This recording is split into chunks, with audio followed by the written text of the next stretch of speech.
Hello students, in this video we are going to discuss chapter number 5, our nervous system.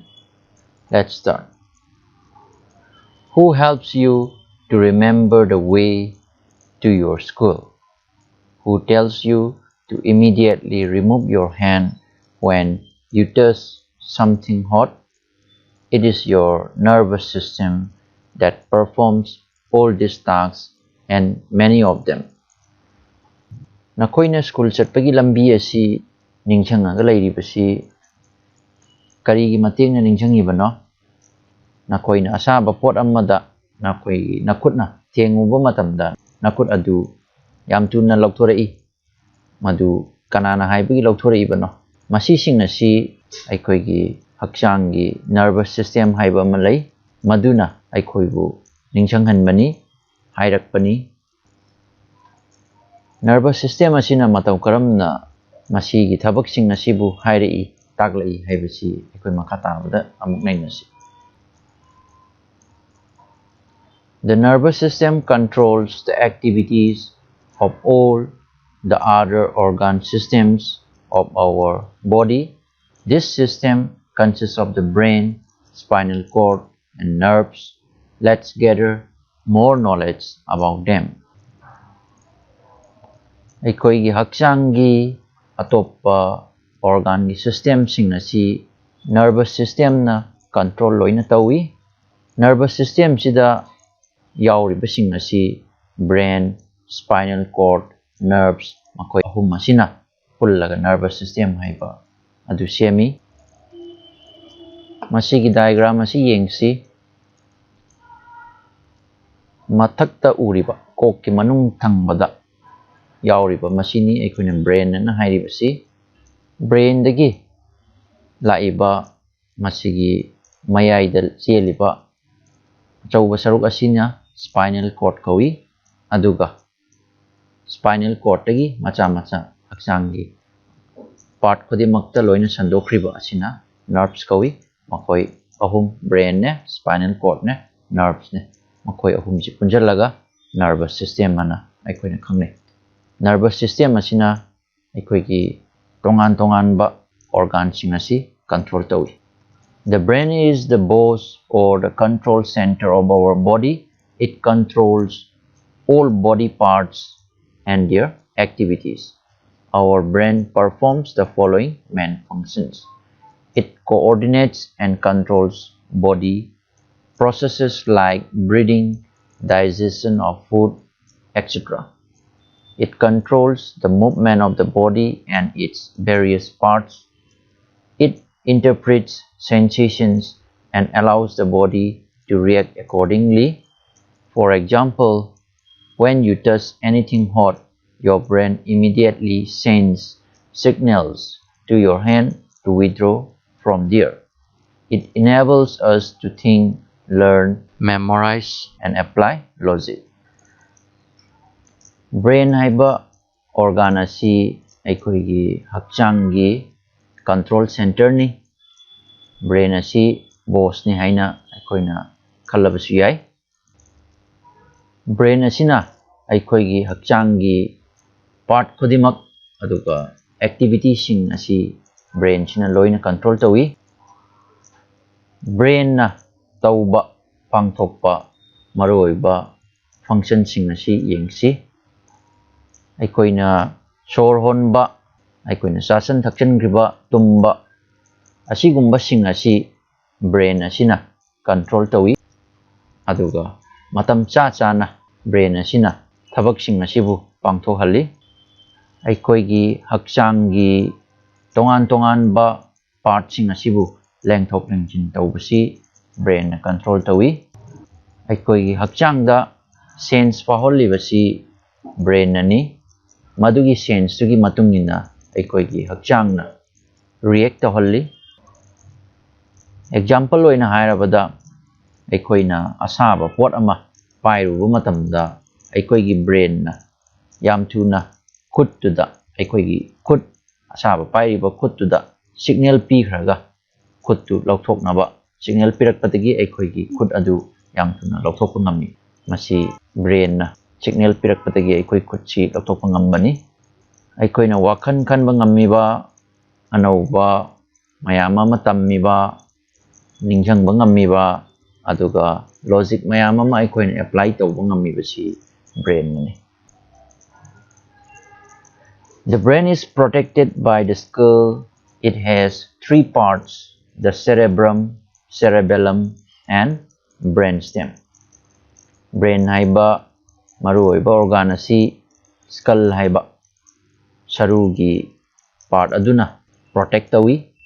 Mamangi chapter da ikoina tamkiba skull aduni koki saruk aduni. Brain asi part ahum thokpa yai: cerebrum, cerebellum, aduga brainstem. Makoi sing asigi mathau sing asi kari no haibado aikoi makata bada amuk nainaraks. Let's see the bingo challenge. Which part of the brain will help a surfer who is riding the waves on a surfboard to maintain his balance? Samudrada surfboard thauba miyoy ama mana balance tauba ngammi basi aikoi gi brain gi karamba part na ngamhalibano hangbani. The answer is cerebellum. Aduna cerebellum na kamdaw na ngamibano haibado makatabda aikoi amu yengsi. Let's see cerebrum. The cerebrum is the largest part of the brain. It is responsible for thinking and reasoning. It controls our thoughts, memory, intelligence, learning, and our sense organs. Brain gi saruk ahum thokpagi manung cerebrum, cerebellum, brainstem. Makoi ahum sigi manung chida cerebrum haiba part asina khwaidagi chawba part ni jaga ni. Cerebrum gi mathau si aikoina wakhan khanba ngammiba aduga reasoning sing asi cerebrum gi mathau ni cerebrum na ngamhanbani. Aikoi gi wakhal khanba ngammiba memory, intelligence aithoi chingthoiba, learning anauba kaya marum tamba, aduga aikoi gi sense organ haibadi eyes, ears, nose, tongue, and skin. Makoi mga asibu control tawbasi cerebrum na control tawi. Next, let's see cerebellum. The cerebellum is situated at the back of the brain. Below the cerebrum, it controls balance, movement, and muscle coordination. It is because of cerebellum only that we can stand upright, move around, and maintain our balance. Cerebellum haiba brain gi part asi brain gi maning thangba sarukta yawi. Cerebrum gina hek makha thangmadani. Cerebellum asina aikoi gi balance lengthok lengchin tauba aduga muscle gi coordination mayam sing asi control tawi. Cerebellum na control taubasina maram oiraga aikoina lepa ngamibani tudabida lepa ngamibasi cerebellum na control taubagini aduga aikoina chathok chachin tauba ngamiba aikoi gi hakchang si balance uhanba ngamiba asi sing asi cerebellum na control tawbadagi ngammi. Let's see brainstem. The brainstem, also known as the medulla, lies beneath the cerebellum. It connects the rest of the brain to the spinal cord. It controls vital activities like breathing, digestion, and blood circulation. All information to and from our body passes through the medulla on the way to or from the brain. Brainstem gi atopa maming medulla haina khangnai. Medulla haiba part asi cerebellum gi hek makha thangbada lai. Brain ga spinal cord ka samjanari basi brainstem na samjanahan bani.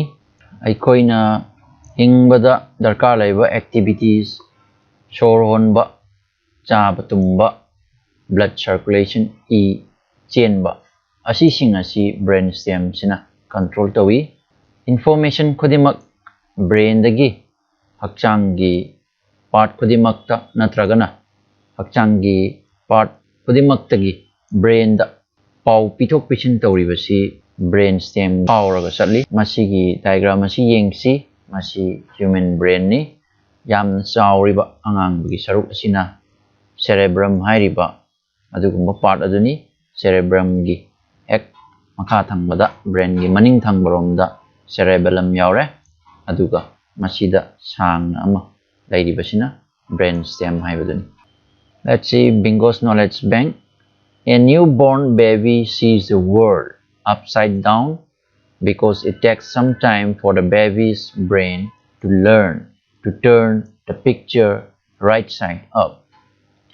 Pokpakuidriba angangsing asina aikoi na Pitribisida lairiba hotchaising asi makoin uba matamda mathak makha onana ugani mathak makha onana uba haibasigi atrasidi yengsi masida lairiba nupa si angangna uba matamda makong sina mathak thangbada lairani aduga makok sina makha thangbada laigani asumna mathak makha onaraga uba phangani matam kharagi matungda makoina amuk normal position da haibadi asumna amuk urakani. Next, let's see the spinal cord. The spinal cord is a long, thick bundle of nerves that extends from the medulla. It is surrounded and protected by the bony vertebral column. However, the length of the spinal cord is much shorter than the length of the vertebral column. It transfers information between the brain and the rest of our body through nerves. Spinal cord haiba part asi sangi aduga nerves chabun noina yawi. Spinal cord asi medulla dagi sangdorakadoribani. Masigi picture sida yengsi masida brain laire brain gi makha ithang thangbada medulla laire medulla dagi laiba asang basaruk asibuni ekoina spinal cord hairibasi masigi spinal cord asi vertebral column haiba saru asina protect tawi vertebral column ga spinal cord kasi spinal cord na ten baheli masida loire spinal cord ti adu vertebral column di makhatana masibok sangi aikoi gi brain ga hakchangi part khudimakka pau pitok pisin tawbasi spinal cord hairiba part asina piben information sing adu nerves tagi laaga. Next, let's see nerves. Nerves form a network of pathways for conducting information throughout the body. They transfer messages to and from the brain so that it can function efficiently. There are three kinds of nerves: sensory, motor, and mixed. Aikoi gi hakchangi part khudimak si pau pitok pisin tawba ngami basi nerves haiba part asinani. Nerves si aikoi gi hakchangi part khudimakta loina sandoaga lai. Aikoi gi brain ga hakchangi part singa pau pitok pisin tawbada nerves sina mateng pangi. Nerves si aikoina makal ahum thoktok pai sensory, motor, mix. Makoi ahum asi karamba makal gi nerve sing no haibadu aikoi yengsi. Let's see the first nerve, sensory nerves. Sensory nerves bring messages from the sense organs to the brain. Sense organ dagi sense organ haibadi eyes, ears, nose, tongue, and skin. Makoi manga dagi brain da pau piraknaba adugumba makal gi nerve adubu akoina sensory nerves haina khangnai. Motor nerves.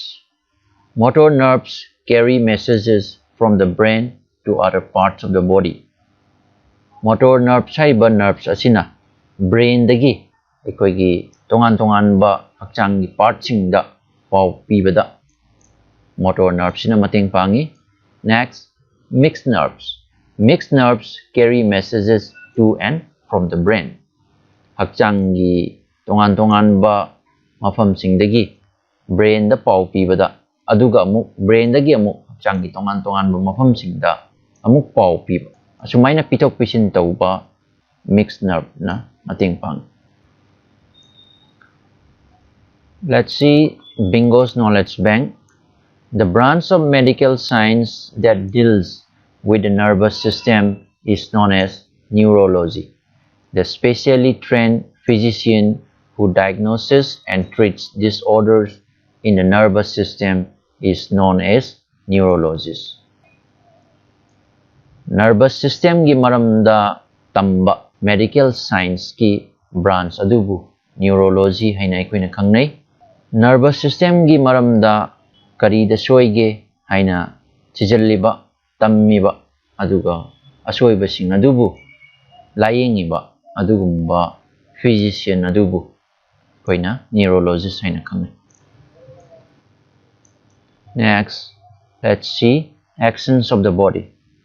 In daily life, our body performs many different actions. This can be categorized into two main types: voluntary actions and involuntary actions. Aikoina nungtigi aikoigi hakchang singna tongan ba thabak sing action kaya marum tawi. Action sing asi aikoina maru oina ani thoktok pa yai, voluntary actions haiba ma, involuntary actions haiba ma. Makoi sing asi karino haibadu yengsi. Voluntary actions.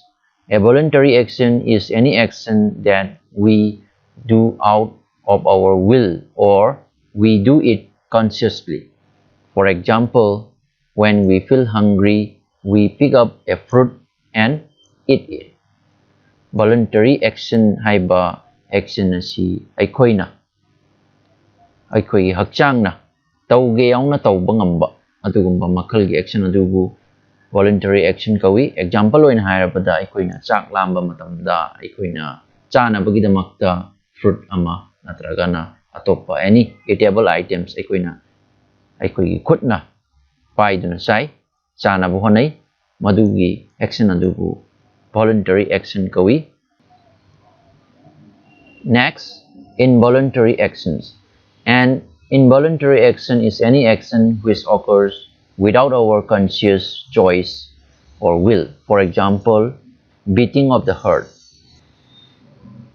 Involuntary action haiba action asidi aikoigi hakchangna tauge yauna tauba ngamde. Example oina hairabada heartbeat chongba si aikoina ngamde, heartbeat si chonghange lephange haiba si aikoina ngamde. Masigumba action asibu aikoina involuntary actions ta chingani. Next, a reflex action is also an involuntary action. It is nearly instantaneous, very quick movement in response to a stimulus. It is an automatic action. For example, you sneeze when dust particles or some other particles like chili powder enter your nose. Reflex actions are the results of messages sent to and by the spinal cord. Reflex action hariba action asisu involuntary action da chingani.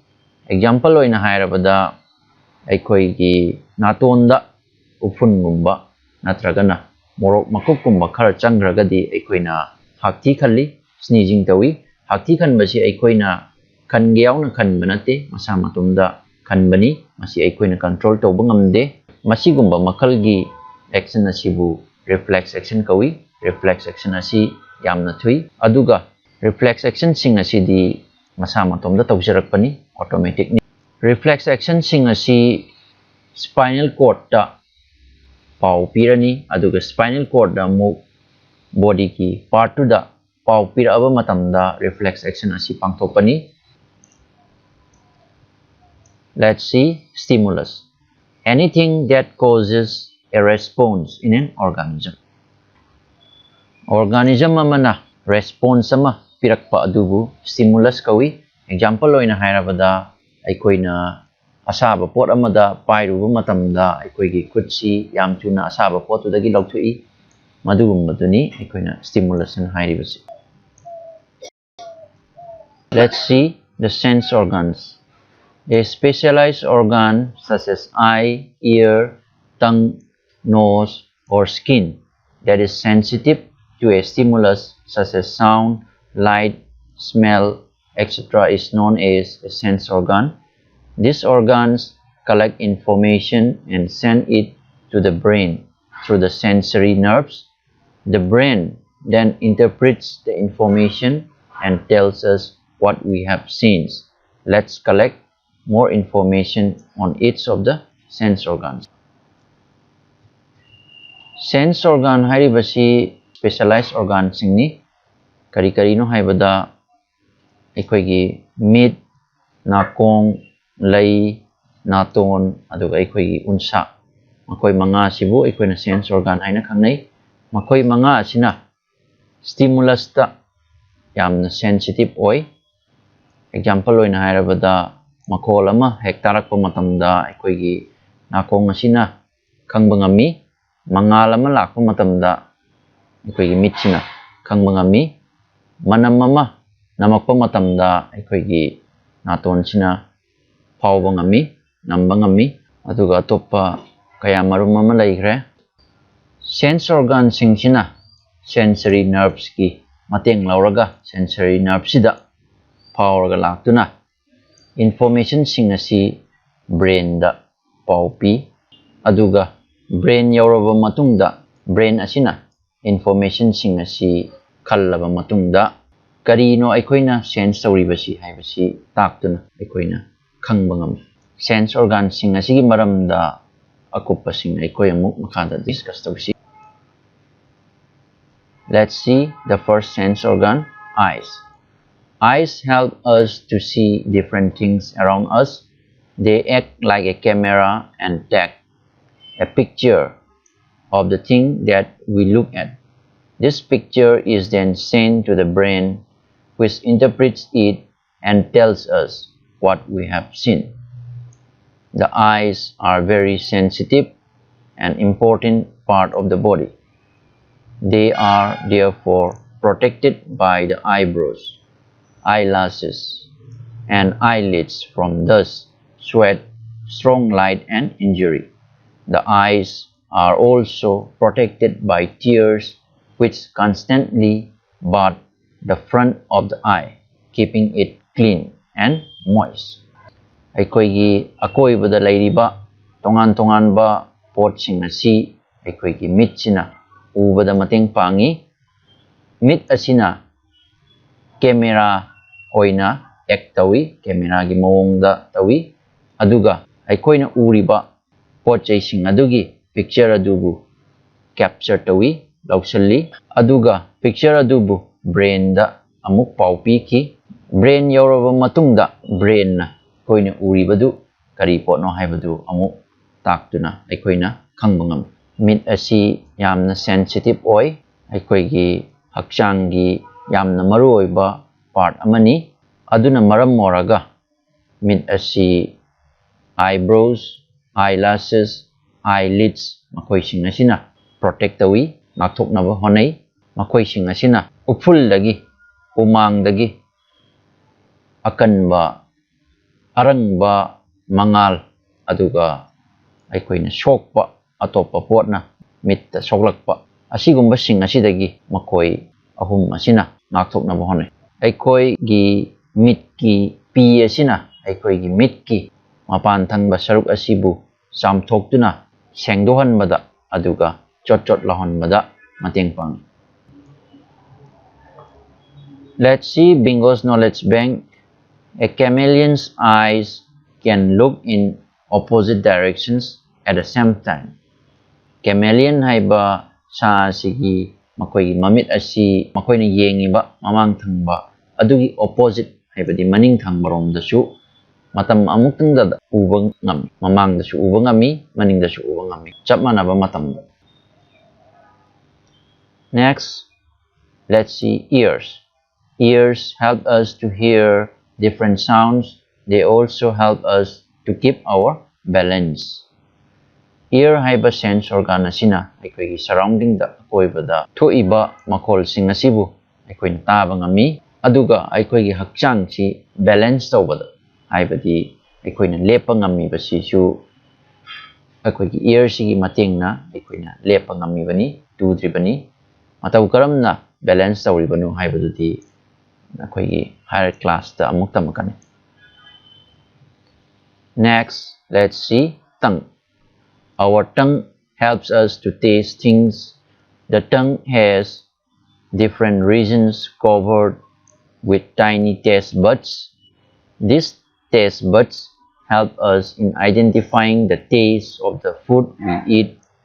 We have taste buds which can detect sweet, sour, salty, and bitter taste. The tongue also helps us to smell. Tongue haiba aikoigi lay haiba sense organ asina tongan ba mahausing asibu aikoina khangba ngammi. Laygi tongan ba jaga singda yamna pikpa taste buds haibasing asina kupsalli. Taste buds asina aikoina chariba chinjak adugi mahau adubu khangbada mateng pangi. Taste buds sing asina aikoina chabada thumba sinba yakpa khaba akoi sing asibu taste buds sing asina khangba ngammi. Aduga aikoina wa ngangba ngammi basisu aikoigi laisigi matengna wa ngangba ngammi bani. Masigi diagram asida yengsi masigi part asigi taste buds asi bitter ni akhaba saruksi masigi mapa asina khangdori bani. Masigi mapa asina sour ni asin masaruksina masigi jaga asida laiba taste buds na khangani.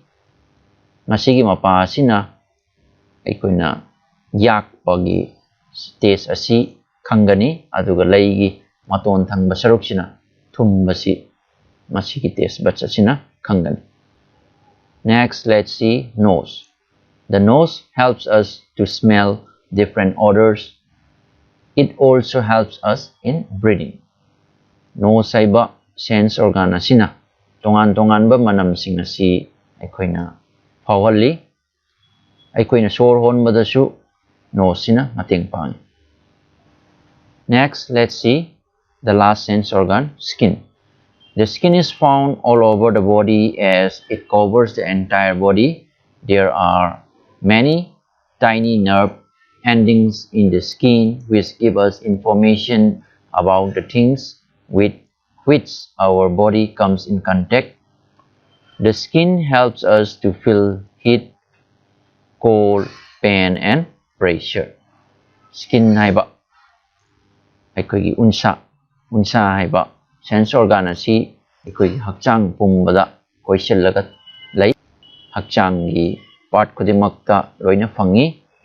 Skin asida yamna pikpa nerves ki aroiba mayam ama lay. Masigi nerve sida aikoigi hakchangna atopa potchai thiengu matamda khangduna nerves aduna brain da amuk pau pikiduna atopa pot amaga thengnare haibasi aikoina khangba ngami. Skin asina heat maisa cold ayingba pain aikoina naba pauba aikoigi unsada khutta khongda yaisangiba thengjangibada naba pauba aduga pressure karigumba pot amana namjalakpa asina chingbasing asi aikoigi skin na khangba ngam.